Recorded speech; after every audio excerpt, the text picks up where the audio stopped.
Hi everyone, this is Team 2's interim presentation. Our team members are Jake Tercios, Peter Wynn, Jennifer Park. Balpreet Singh, Weston Deach. We chose to analyze and redesign an outdoor grill.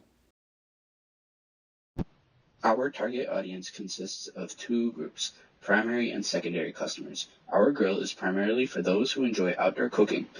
The grill caters to those who will use it mostly for outdoor cooking and for a variety of food. The grill is very versatile, maneuverable, and easily to use outside. The secondary customers consist of businesses such as large food trucks, large kitchens, or catering services. Our grill is designed to fit in a countertop area. The estimated production volume is 50,000 units. Here you can see the exploded view of our outdoor grill assembly. Please note that we will not be modifying the heating elements or the caster wheels as they are purchased components within our assembly. The fast diagram shown describes the functions our grill product must perform. The sole task function of the grill is to cook food.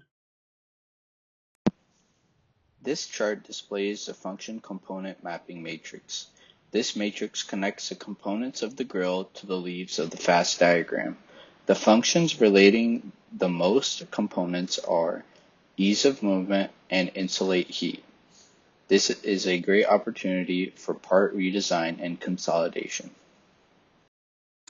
The functions from our fast diagram that differ between our customer groups are reduce size and ease movement. From the function component mapping matrix, the modules that support these functions are the bottom shelf, caster wheels, legs, tabletop legs, and the long and short tabletop supports.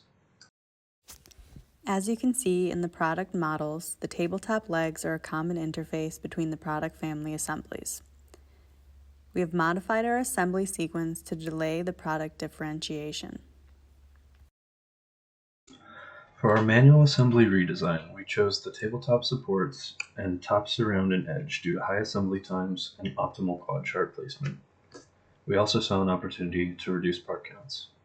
The top and bottom supports and knob were not chosen because their high assembly times come from their multitude rather than design inefficiencies. From the function component mapping matrix, we can see shared purposes that encourage the combination of parts.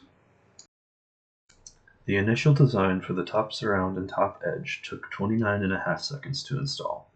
The redesigned part combined the top surround and edge parts and substituted rivets for welding. Additionally, features were added for the easy insertion of the top supports. The parts function was not changed, and manufacturing costs will be very similar to the original design.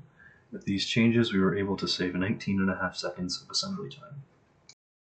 The initial design of the tabletop supports had an assembly time of 43.25 seconds. The redesigned part combines all three parts into a single part. We added locating holes for the tabletop legs, and by combining the parts, we avoid the need for alignment adjustments between them. This had no impact on the function of the part, but will lead to a slight decrease in manufacturing costs, as fewer dies will be needed. With this design, we saved 31.25 seconds in assembly time. We selected a subassembly consisting of the front, side, and back panels to be modified to automated assembly. The function component mapping matrix shows that all three parts share the same functions. Our design for manufacturing and assembly quad chart highlighted that these components all share functional importance and that the front and back panel were sources of high cost. These observations led us to believe that this subassembly would be a good candidate for automated assembly. The before design has each panel as its own separate part. Each part would need to be welded twice, leading to a high handling and insertion cost if implemented into automated assembly in this configuration. Our after design had the side panels consolidated so that there are now only 2 parts instead of 4. We also utilized rivets instead of welding as a joining method in order to facilitate the automated assembly process. The cutouts in the front panel allow for easy orientation when handling and inserting into the feeder. These modifications were made without changing the part functionality while reducing the cost of manufacturing due to the substitution of bending for welding. These changes amount to an 84% reduction in cost per part. Now we can focus on the process selection. The first part we chose was the bottom shelf, whose associated functive is ease of movement. The tolerance selected that best fit the needs of our part was 2 millimeters, which is standard for sheet forming. Dimensions and hole placement for the leg mounting holes are critical. The criticality ensures the proper shelf and leg alignment.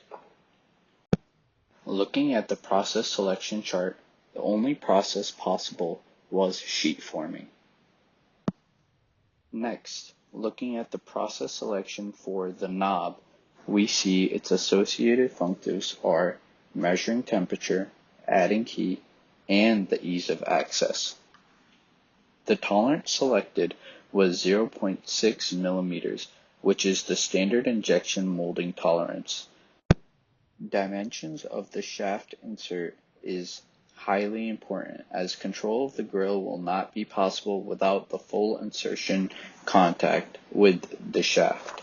Looking at the process selection, there was 2 viable options, either machining or injection molding.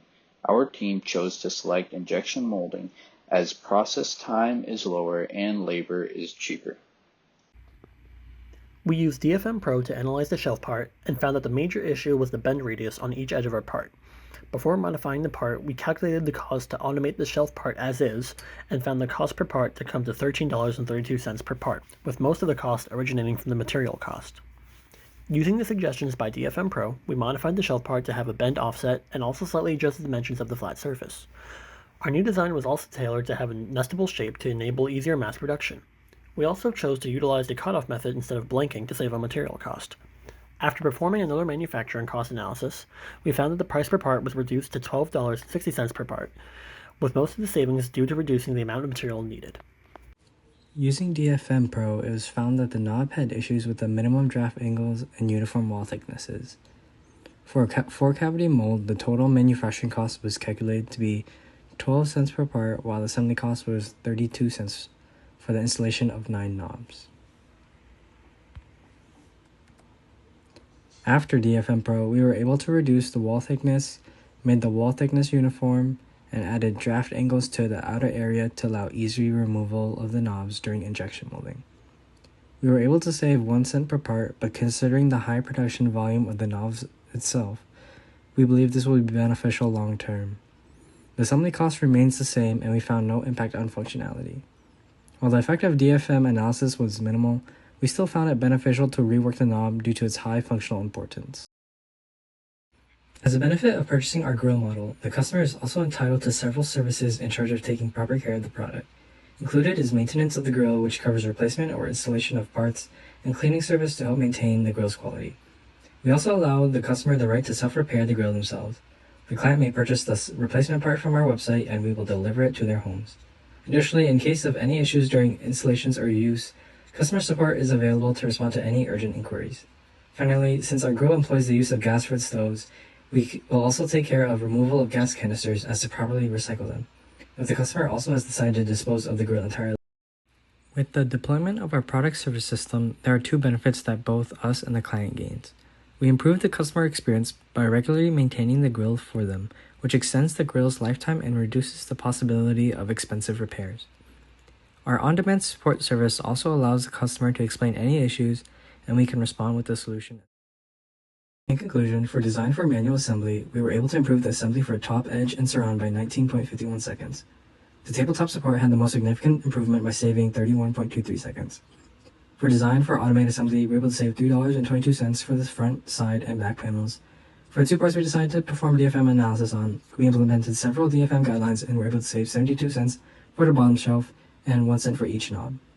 For critiques, it would be even more beneficial to perform DfM analysis on other parts as to lower overall production costs. Additionally, since we did not choose to modify the burner and cooking grades, we could also look into redesigning it to reduce the material and processing costs.